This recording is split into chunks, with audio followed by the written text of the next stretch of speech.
Olá galera, tudo bom com vocês? Espero que sim.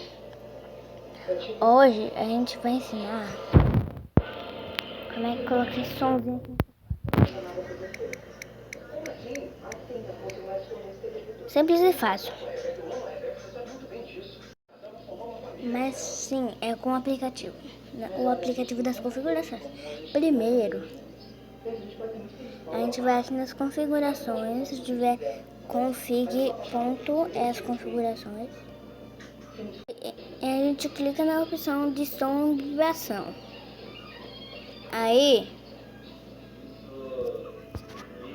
olha, esse negócio aqui tiver desativado, ativo esse negócio aqui, ó. Eu vou tirar essa textura que eu não gosto de cores muito escuras. E se esse negócio estiver desativado, ative. Tá bom? Aí a gente vai ativar. E olha só como é que vai ficar.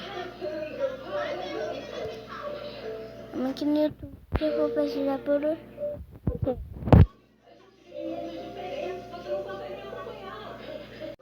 aqui, ó. Meme.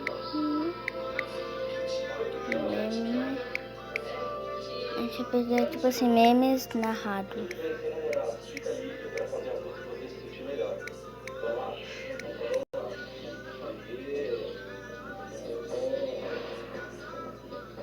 E quando a gente vai pesquisar alguma coisa, aí aparece esse somzinho de tec,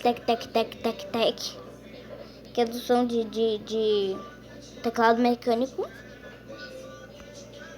E outro dia eu vou ensinar como é que eu coloco aqueles teclados fofos que eu adoro, gente. Eu adoro esses teclados fofos. Então, tchau, até o próximo vídeo.